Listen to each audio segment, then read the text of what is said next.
From the observation deck of the Sarlacc conclave, I gazed down at the tiny, luminous jewel of humanity's homeworld. The scale of our preparation was magnificent. Tens of thousands of vessels arrayed in perfect formations across the system, shimmering with lethal intent. Every weapon calibrated to atomic precision. Every energy grid pulsing with destructive potential. Every antimatter reactor humming in unison. For centuries, we had studied these humans, cataloging every behavior, every cultural quirk, every anticipated response to threat. Our simulations had predicted terror, surrender, and disarray. What we did not account for, what we could not anticipate, was certainty. They laughed. Not the nervous, frightened laughter of a species at the edge of extinction. Not the sarcastic chuckle of overconfidence. No, this was deep, resonant, unshakable laughter. Across sprawling cities that glimmered beneath our orbital sensors, lights pulsed in rhythm with shields activating and deactivating, energy arcs running along walls and towers as though mocking our careful, meticulous arrangements. We had come to impose order, to assert dominance, to bend their will. Yet here, in the face of overwhelming threat, they remained calm. They were certain. Soldiers moved with fluid efficiency, an instinctive choreography that defied prediction. Fleets twisted between asteroid belts with impossible grace, weaving through plasma arcs and antimatter blasts as if the void itself had bent to their will. Entire carrier groups disappeared, disintegrating not from error or chance, but from human strategy executed with terrifying precision. On the ground, civilians moved calmly into deep shelters, coordinating logistics and defense with a meticulousness that turned our dread into fascination. How could beings so small, so fragile, hold such unwavering composure in the shadow of annihilation? Our commanders debated to first strike with measured voices. Yet even as we finalized firing sequences, the readings were clear. Every predictive model had failed. Humans were not panicked. They were not confused. They were alive, aware, and impossibly prepared. And then, as the launch tubes primed, the laughter rose again. A low, resounding sound, echoing across comm channels, across observation decks, across the void itself. Mocking, confident, indomitable. We expected chaos to follow our first salvo. Instead, there was calm. A certainty that chilled our sensors and froze the fingers of our fleet commanders on the triggers of unimaginable weapons. The humans did not flinch. The humans did not surrender. The humans stood. In that moment, I realized a terrifying truth. The humans were more than a species. They were a force of nature, a variable we could not calculate, a certainty that defied probability. For the first time in 1,000 cycles of war, the Sarlacc conclave, the invaders, the conquerors, the masters of the void, felt fear.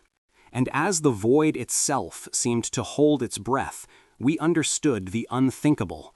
Our weapons, our fleets, our centuries of strategy were not enough. The first salvo fired. Plasma streams arced toward their orbital defenses. Entire cities were meant to burn. And still, the humans laughed. The universe waited to see what they would do next. The first salvo had barely left our launch tubes when the humans struck back. Not with the brute force we expected, not with desperation, but with precision so horrifying it tore through every assumption our strategists had made. Plasma arcs that should have incinerated entire planetary sectors fizzled against their orbital shields, dissipating in controlled bursts of light. Entire carrier groups, vessels that had once been the pride of the Sarlacc conclave, vanished in minutes, reduced to drifting fragments that glimmered against the dark void like shattered constellations. At first, we thought it was luck. Then we saw the humans' fleets, small, almost fragile-looking fighters that darted across the battlefield with impossible speed. They weaved between energy discharges, deflected gravitic torpedoes, and maneuvered in patterns that rendered our targeting algorithms useless. Swarms moved as a single organism, adapting to every strike, countering before we could even register their position. Every trajectory we had calculated, every probability we had predicted, crumbled under their ingenuity. On the surface, the story was just as terrifying. Infantry advanced through streets that had already been leveled by our bombardment, wounds already closing as though pain were a suggestion, not a necessity. Soldiers picked up shattered weapons, improvised defenses, and turned devastation into opportunity. Entire urban landscapes became chessboards, each ruined building a pawn or a fortress, each alleyway a trap or a corridor for tactical advantage. Civilians emerged from subterranean shelters with supplies, medicine, and improvised armaments, moving in perfect coordination with their soldiers as if the chaos of destruction itself had been orchestrated for centuries in secret. From our observation decks, we watched human commanders issuing commands through gestures, subtle signals, and devices we could barely comprehend. Yet every human movement radiated deadly intent. Entire battalions we had believed trapped were now flanking our forces, striking with surgical efficiency. Drones and automated defenses we had deployed against them were commandeered, repurposed, and redirected back toward us, leaving our fleets in disarray. It was not arrogance, it was certainty. The human counterattack escalated. Strategic positions we had thought secure fell one by one. Energy grids that we had anticipated would fail under pressure adapted in real time, diverting power to critical points, reinforcing defenses, and turning our precision strikes into fuel for countermeasures. Our losses mounted at a pace our simulation models could not predict. Entire squadrons vanished, command ships were shredded, and orbital platforms were neutralized before they could react. And yet, the humans pressed forward, unbroken, unmoved, calm, as if each moment of chaos was simply part of a larger design we could not see. It was during the second cycle of battle that the full magnitude of their adaptability became clear. We observed human engineers hacking our own communication relays mid-battle, intercepting tactical signals and turning them into live feeds for their forces. Entire fleets of autonomous drones were turned against us in moments, slicing through our formations like swarms of living blades. Soldiers moved in perfect synchronicity, aided by devices and augmentations that gave them reaction times faster than anything we had recorded in centuries of combat.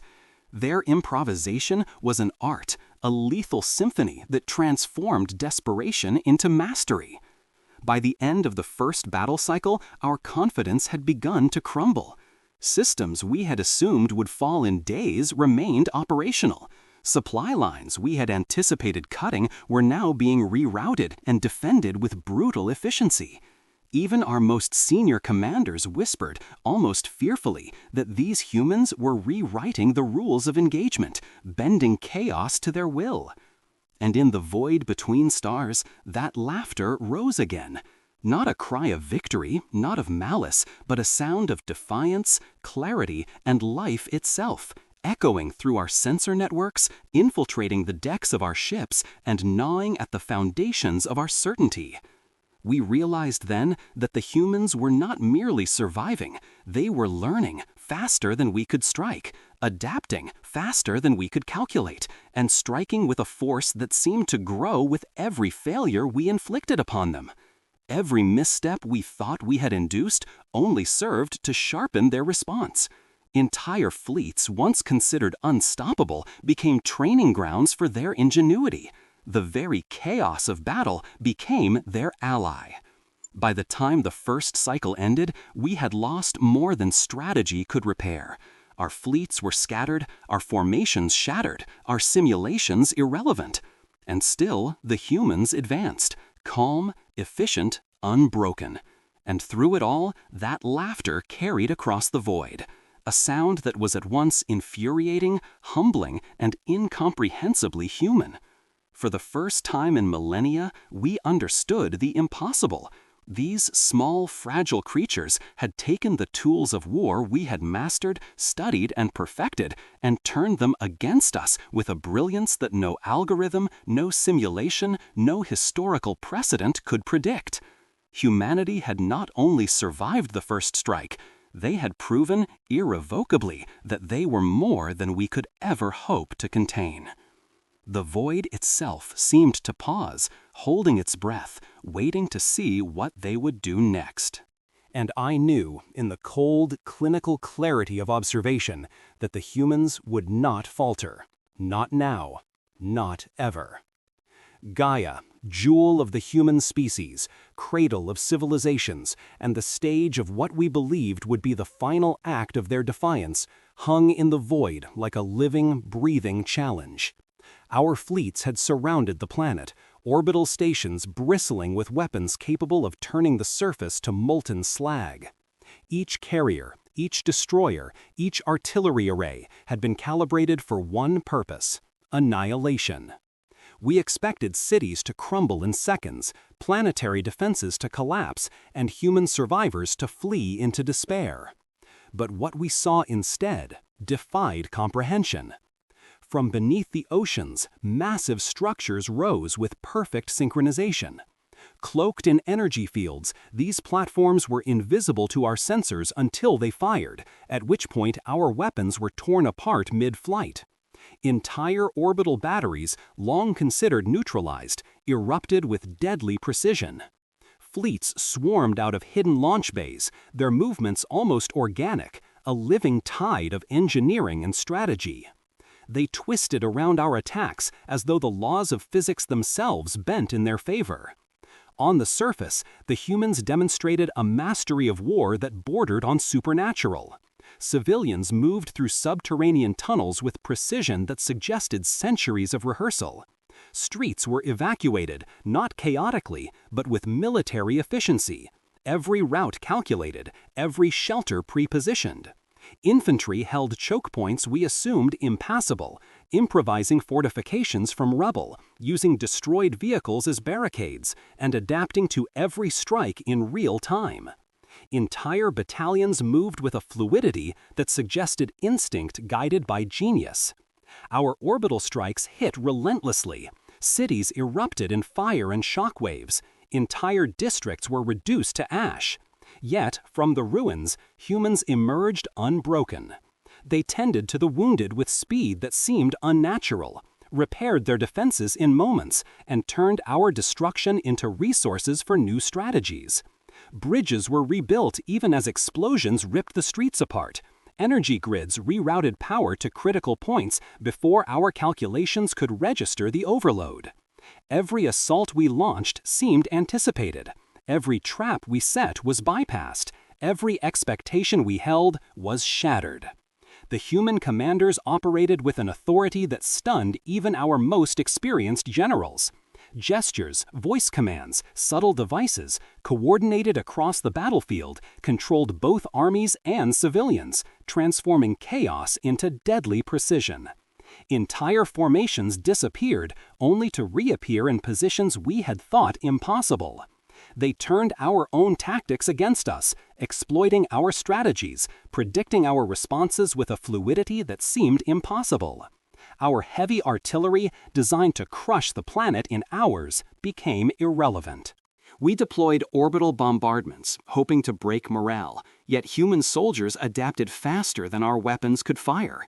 Entire defensive lines moved in perfect unison with evacuated civilians, all while improvising new technologies from wreckage and scavenged components.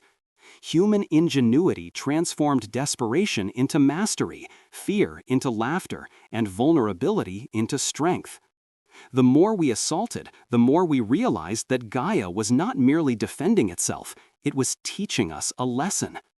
Every action we took was mirrored and improved upon, every strike countered with brilliance, every trap undone before it could even be triggered. The humans were evolving in real time, reshaping the battlefield with a mastery that no calculation, no AI model, no centuries of experience could anticipate. Across the system, our fleets faltered, drones turned against us, energy arcs intended to destroy were redirected. Entire divisions of ships vanished in seconds, victims of strategies born from ingenuity and necessity intertwined. Even our commanders, who had faced countless species and civilizations, admitted, in whispered voices, that the humans were not just fighting, they were redefining war itself. And through it all, that laughter echoed, faint at first, then growing into a chorus of audacity.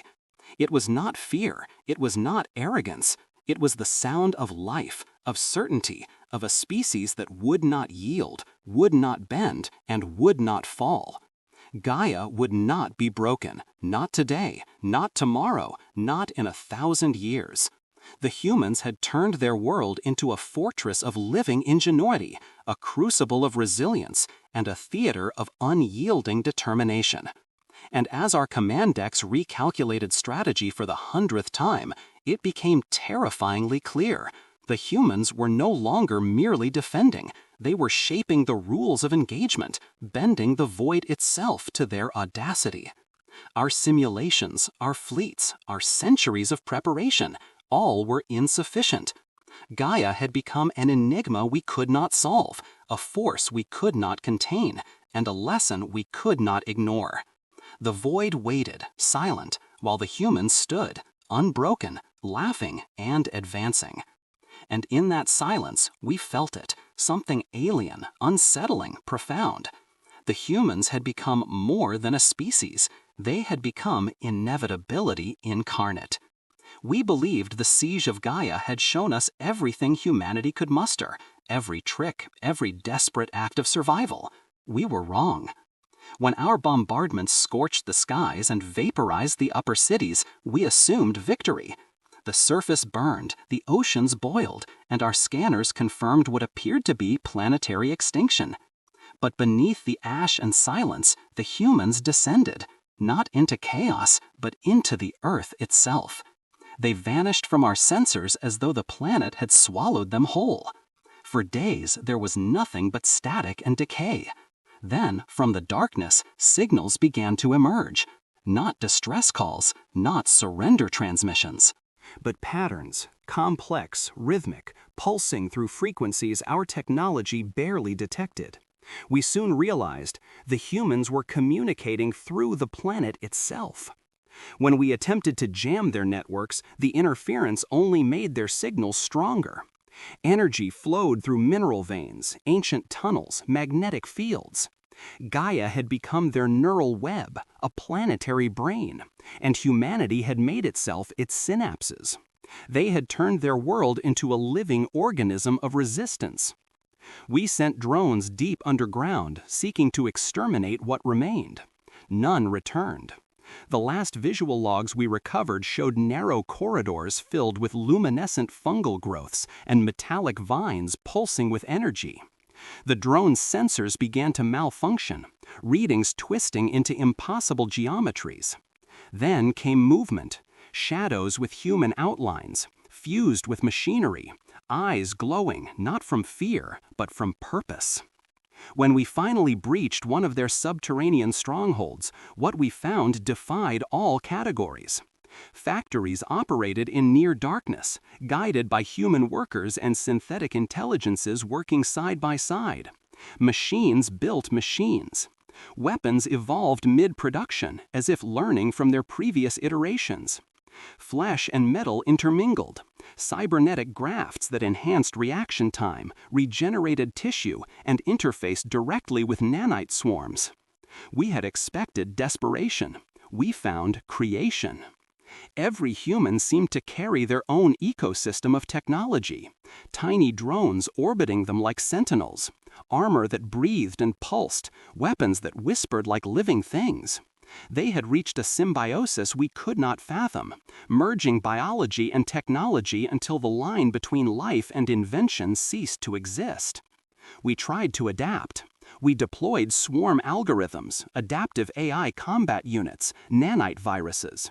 Each one was countered with speed that defied logic.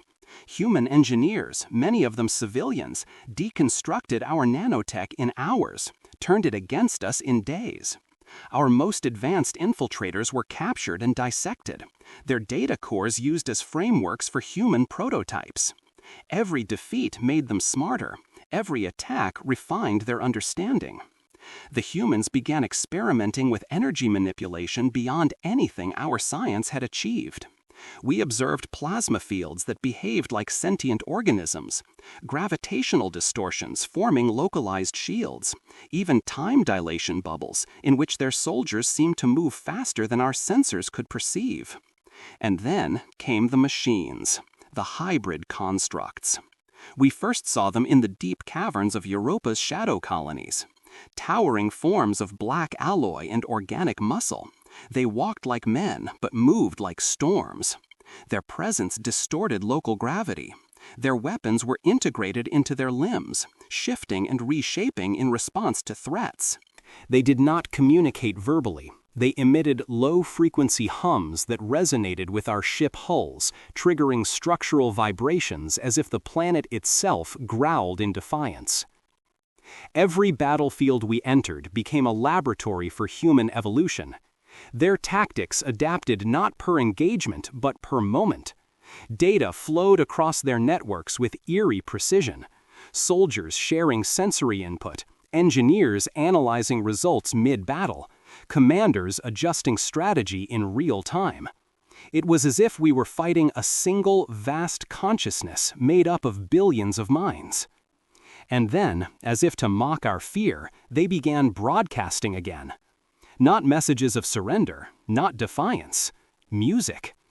Across the void, through radio frequencies and disrupted channels, humanity transmitted melodies, ancient songs, rhythmic chants, harmonies that intertwined with our encrypted bands.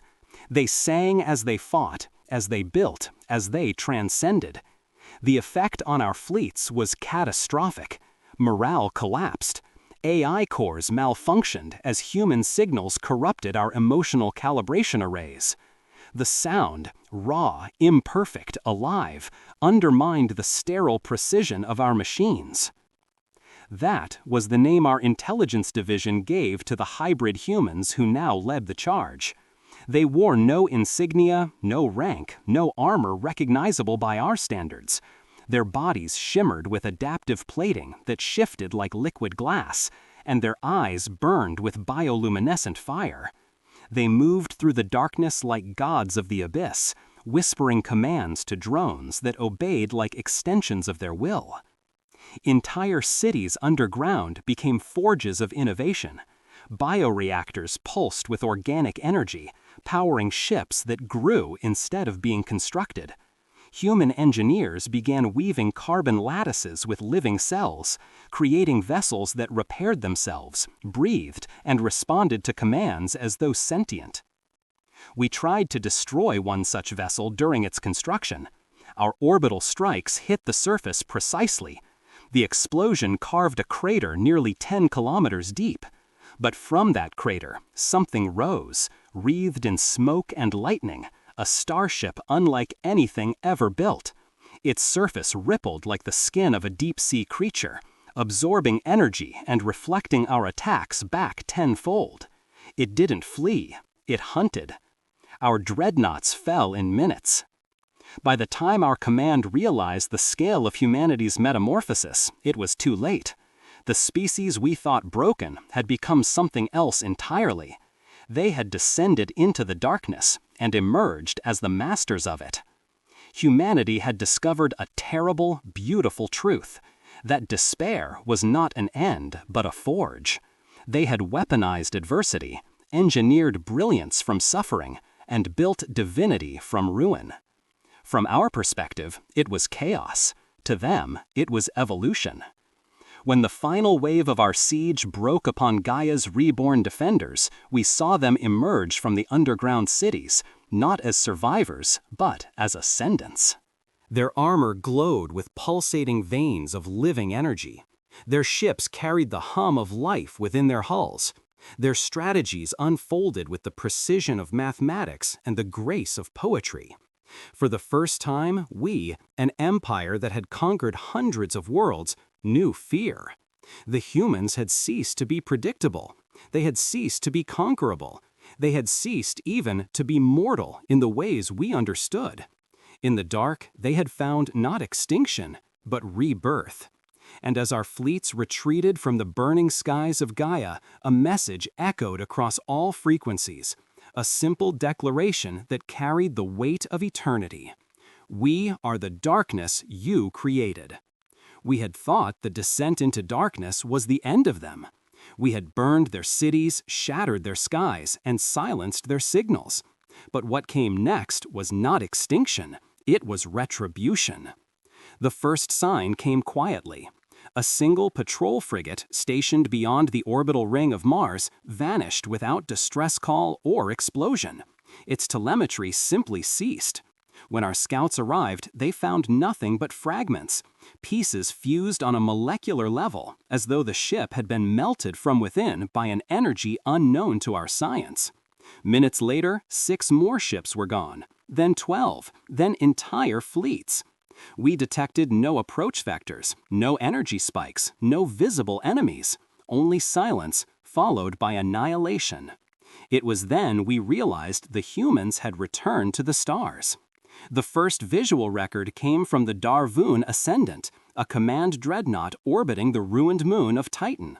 Its cameras captured an object emerging from Saturn's shadow, a ship unlike any recorded in our archives. Its form shifted continuously, plates of reflective alloy rearranging like liquid glass. When our gunners locked on, the ship folded upon itself and vanished. A moment later, it reappeared behind us. Then the Ascendant disintegrated, not from impact, but from within. Its reactor had been inverted, its containment fields rewritten in a fraction of a second. The humans had not destroyed it with fire, they had reprogrammed the laws that held it together. In that moment, we understood. The war had changed. The humans no longer fought us ship to ship. They fought us as a network, a living, thinking organism spread across the void. They struck from the asteroids, from the moons, from hidden orbital forges that had once been ruins. Fleets we thought obliterated now returned, rebuilt, reforged, and enhanced beyond comprehension. Every ship we destroyed had been studied, replicated, improved upon. Our own weapons turned against us. Our tactics mirrored, twisted, and perfected. The first major battle came at the Hellion Belt. Our armada numbered nearly 10,000 vessels, an overwhelming display of force. We deployed in a trident formation, each wing layered with carrier screens and ion torpedo networks. The humans met us with less than 300 ships. We laughed. Then the stars went dark. Our sensors flickered, our targeting systems jammed. The very fabric of space seemed to bend, as though gravity itself were being rewritten. When visibility returned, the human ships were gone. In their place, thousands of smaller signatures, fighter craft, drones, fragments of metal moving in organized swarms. At first, we assumed debris. Then, the debris attacked. The humans had weaponized wreckage, fragments of their destroyed vessels infused with nanite colonies. These ghost swarms infiltrated our systems, infecting command relays, rewriting navigation algorithms mid-flight. Our ships began turning against each other, targeting allies, firing upon their own escorts. Within minutes, half the fleet was in chaos. And through that chaos came the humans. Their ships emerged from the magnetic shadows of the asteroid field, weapons blazing with controlled fury. They moved like dancers, weaving between plasma bursts, accelerating through debris fields that shredded our hulls but left theirs untouched. Every movement was deliberate, every maneuver precise. Their commanders didn't issue orders the way we did. They flowed through the battle. Each pilot, each ship, each drone synchronized as if guided by instinct rather than command. It was beautiful and horrifying. We called their flagship Sol's Wrath. It was enormous, a living fortress that glowed with bioluminescent veins. Its hull shimmered with shifting symbols, perhaps language, perhaps art. When it fired, it didn't release beams or missiles. It unleashed sound, vibrations that tore space apart, reducing our ships to dust. Entire wings vaporized in seconds. When we finally withdrew, less than 1,000 ships remained. The humans had lost only a handful. From that day, the tide turned. Every system we occupied began to revolt. Human colonies we had assumed eradicated came alive again, their citizens now warriors, their cities armed fortresses. They coordinated across light years with perfect precision, moving like one vast organism. We tried to suppress them. Every attempt failed. On Proxima, we unleashed a nova bomb, vaporizing the planet's surface. Days later, orbital scans revealed movement. The humans had built subterranean habitats within the planet's crust, using our own tunneling tech to survive the detonation. On Vega 3, we deployed bioplague aerosols designed to destroy carbon-based life. The humans neutralized them in hours, turning the pathogens into fuel for their nanoforges. Every defeat they suffered became a tool for their next victory. And it wasn't just technology, it was spirit. We intercepted communications from the human fleets. Not orders, not battle plans, words, speeches, jokes, laughter. Even as their ships burned, their pilots laughed. They mocked death as though it were an old friend. That laughter spread through our ranks like poison. We began to fear the sound itself. The humans began reclaiming worlds faster than we could retreat. Their counter-campaigns weren't random. Each system liberated formed part of a pattern, a geometric progression across the stars. They were building something vast and deliberate. When our intelligence core finally deciphered it, horror took hold. The humans were constructing an interlinked network, planetary forges, orbital reactors, energy conduits all synchronized across dozens of light years. They called it the solar nexus. Its function was unknown, but we suspected it could channel the energy output of entire systems. We threw everything at it, every dreadnought, every reserve. The Battle of the Nexus lasted 13 standard days. We lost over 90% of our fleet. The humans lost perhaps 10%. At the height of the engagement, their ships began to sing again, resonant energy pulses across the void. The Nexus absorbed our fire and returned it as radiant storms. The space around the humans shimmered like liquid light, their vessels leaving trails of brilliance as they moved. Our weapons overloaded, our engines died, our command AI collapsed under the weight of conflicting data. And still, the humans advanced. When our last defensive line broke, the Sol's Wrath transmitted a single message in every known language. You brought war to the cradle. They didn't destroy us outright. They disabled us, methodically, surgically. Every remaining ship was stripped of power, its crew left adrift but alive. They could have annihilated us, but they chose not to. Mercy, that most illogical of concepts, was their final weapon. We retreated, scattered, fractured. Our empire, once infinite, now a drifting memory. The humans, meanwhile, rebuilt the systems we had burned. They repurposed our weapons, healed their planets, and expanded outward faster than any known civilization in history. Their influence spread through the ruins of our dominion, not through conquest, but through inspiration. Worlds we had subjugated for centuries rose up and joined them willingly. Humanity had become more than a species. They had become an idea. And in that idea lay something more dangerous than any weapon: hope. We, the conquerors of galaxies, had been undone not by superior firepower, but by imagination, by beings who refused to accept the boundaries of survival. Even our most ancient scholars admitted the truth we had long denied. Humans were not just resilient, they were infinite. They learned, they adapted, they endured, and now they ruled. We were cornered. Our fleets were shattered, our supply worlds burning, and our once mighty armadas reduced to drifting wreckage scattered across the void. Yet even then, pride would not allow surrender. The Conclave's High Council convened amid the smoldering ruins of our capital station, its great spires cracked and glowing with residual radiation. There, among the fading embers of empire, we enacted the unthinkable. Project Oblivion, our last weapon, our ultimate sin. Oblivion was not a bomb. It was annihilation incarnate, a device designed to collapse the quantum lattice of space-time itself, consuming stars and planets in its wake. We would drag humanity into the abyss with us. If we could not rule the stars, we would erase them.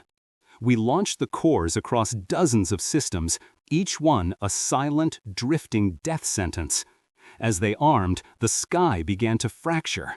Suns dimmed, nebulae twisted, gravitational harmonics screamed through subspace. The void itself trembled. And yet, amidst the chaos, the humans came. They appeared not in force, but in silence.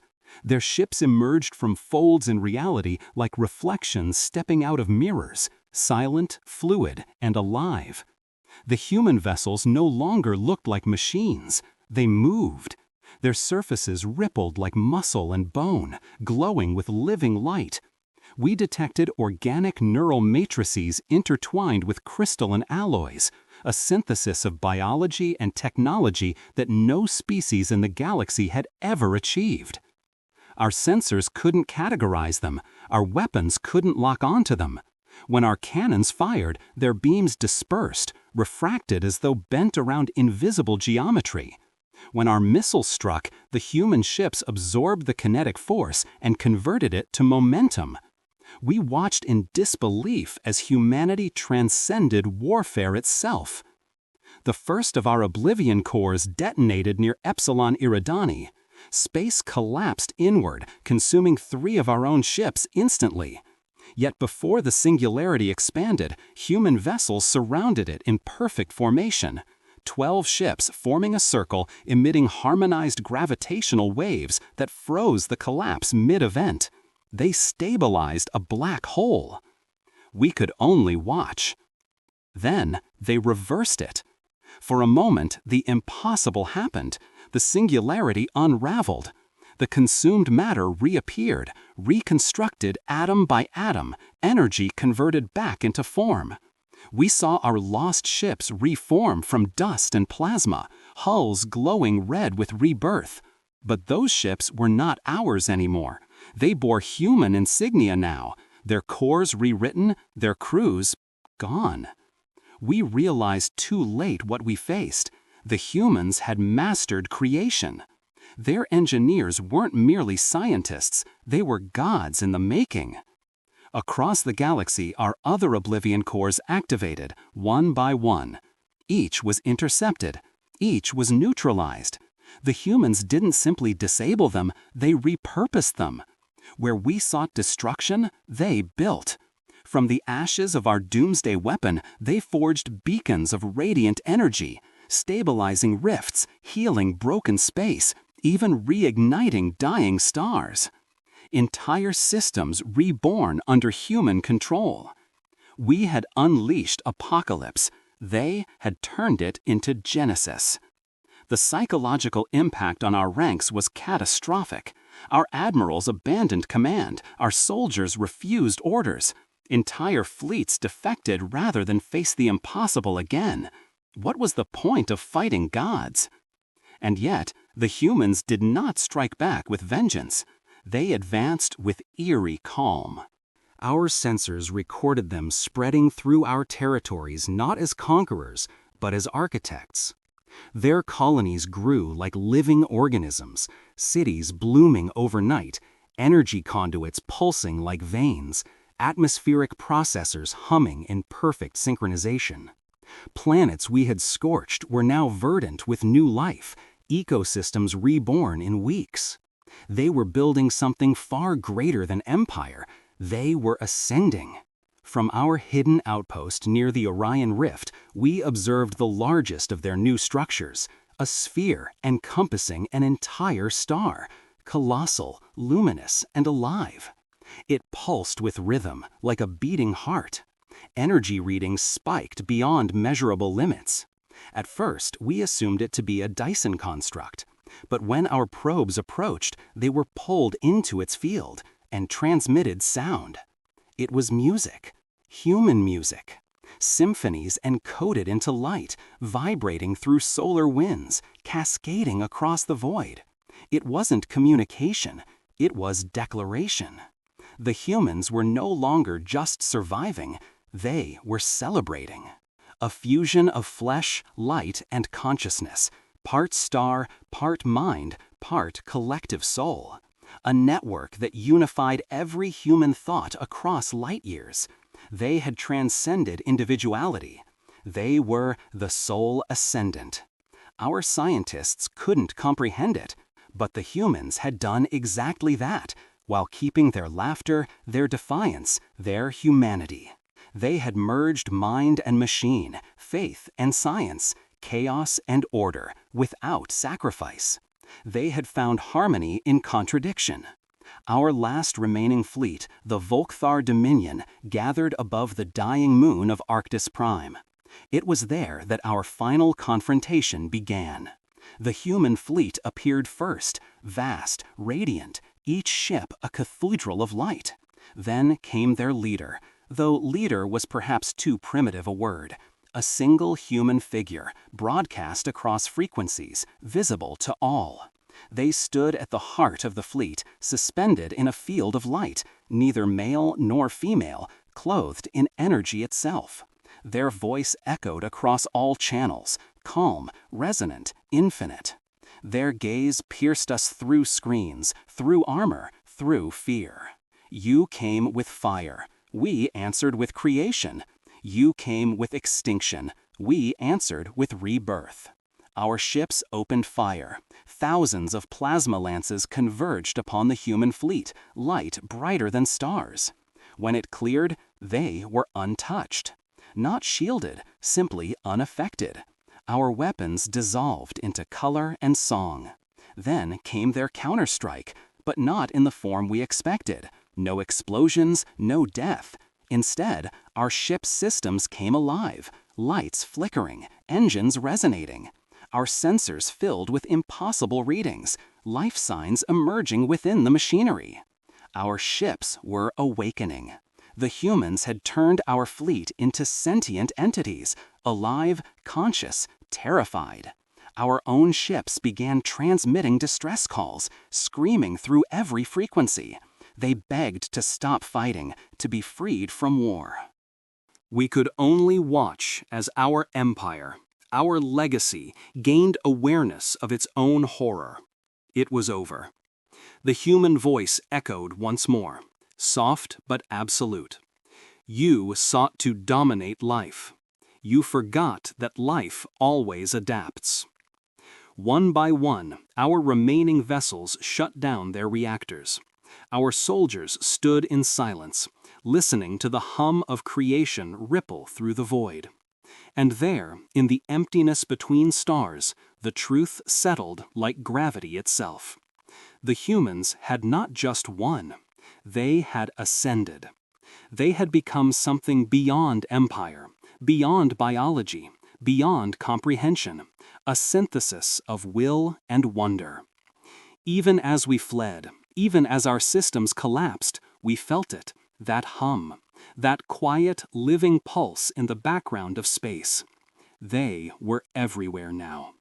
Every frequency carried their resonance. Every star shimmered with their light. Every world whispered their legacy. The age of conquerors had ended. The age of humanity had begun. And as I drifted through the ruins of my ship, sensors dimming, life fading, I could still hear it, the echo of their laughter. Not mocking this time, but welcoming. It was the sound of gods remembering they were once mortal. It was the sound of humanity, eternal. The war was over. Or perhaps it had simply become something else, something beyond war, beyond peace, beyond anything our kind could name. We drifted through the remnants of what had once been the Dominion's grand armada. 10,000 ships reduced to dust and silence, their skeletal frames floating between the stars like monuments to a forgotten era. The stars themselves seemed brighter now, as though the universe had been scrubbed clean of the shadows we once cast. For the first time in memory, there was no command, no orders, no purpose, only the echo of what we had tried and failed to destroy: humanity. They should have been gone. They should have burned with their cities and choked on the ashes of their arrogance. Instead, they stood taller than ever, unbroken, untamed, unafraid. We had seen them fight through fire and void, through despair and silence. We had watched their worlds burn, only for them to rebuild faster than destruction itself could keep up. Their cities rose anew upon foundations of glassed earth and melted stone. Towers of crystal and alloy stretched toward the skies, glowing with veins of living light. Ships took to the stars, not in retreat, but in expansion. And all across the galaxy, something impossible happened. Life followed them. Planets that had long since died under our weapons began to bloom again. Their engineers turned wastelands into gardens, their forges into sanctuaries. Even the planets we had poisoned beyond repair pulsed once more with new atmospheres, new oceans, new hope. We did not understand how, until we realized the answer was simple. The humans no longer built the universe. They became part of it. Every technology they created now grew organically. Ships thrummed with heartbeats. Stations resonated with breath and song. Even their architecture had changed, no longer rigid, no longer mechanical, but alive in motion, adapting to the people who lived within it. Our probes, what few remained, recorded their movements. Their cities pulsed with cycles, nights of quiet starlight, days of radiant warmth. Children laughed among towers of steel and light.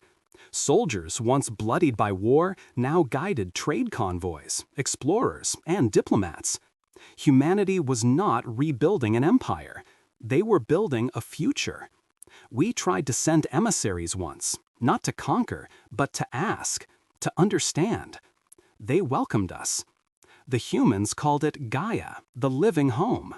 It was no longer the same world we had threatened millennia ago. The scars of our invasion were gone, replaced with oceans of silver blue, forests so dense they glowed from orbit, clouds shimmering with auroras. Their leader, if that word even applies, stood before us in a field of light. No crown, no armor, no weapon, only calm. They spoke softly. You sought dominion. We sought understanding. You tried to end us. Their eyes carried neither malice nor pity, only truth. We are not your conquerors. Those words haunted me long after I returned to the void. For centuries, our kind had defined existence through power, through the domination of the weak by the strong. We thought strength was permanence. We thought control was destiny. Humanity shattered that illusion. They taught us that true strength lies not in destruction, but in the will to rise after. They had no need to enslave us, no desire to rule us. They simply existed in a state of perpetual creation, building, improving, adapting. And so the galaxy began to change. Worlds that had once knelt before the Dominion now looked to Earth, not in fear, but in hope. Alien civilizations sent delegations, not to plead for mercy, but to learn, to grow. Humanity became the nucleus around which all others began to orbit, not a throne, but a gravity of ideas, innovation, resilience, unity. They had become, in essence, the living embodiment of survival. It wasn't long before their influence transcended politics, science, even culture. Their very existence became legend. Entire religions rose across the galaxy, built around the idea of the laughing species, beings who faced annihilation and answered with laughter. In temples carved from asteroid stone, we heard their songs sung in languages not their own. Pilgrims crossed light years to glimpse a world that should have perished, and found paradise instead. Yet amidst all the worship, the humans themselves remained strangely humble.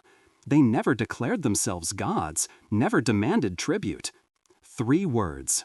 3 words that changed the cosmos. Because we can. Because we can rebuild what was broken. Because we can dream beyond extinction. Because we can turn pain into progress, fear into laughter, and death into rebirth. It was maddening. It was beautiful. It was human. And we, the Sarlacc, the destroyers of civilizations, the keepers of ancient conquest, we could do nothing but watch and learn. Our empire dissolved, our hierarchies collapsed, our technology rendered obsolete. Many among us sought refuge under human guidance, not as slaves, but as students. And the humans, those once fragile, once mortal creatures, welcomed us without hesitation. They gave us homes, knowledge, purpose. And in time, something extraordinary happened. Our children were born with new eyes, eyes that reflected the light of stars, shimmering with human-engineered genetics. They grew stronger, faster, more curious. They laughed easily. The laughter of our hybrid offspring echoed through our halls, alien and human voices blending as one, a sound both terrifying and sacred. And I realized then that the war had never truly been about territory or pride. It had been about evolution, about which species could transcend fear and which could not. Humans had won, not by force, but by becoming more.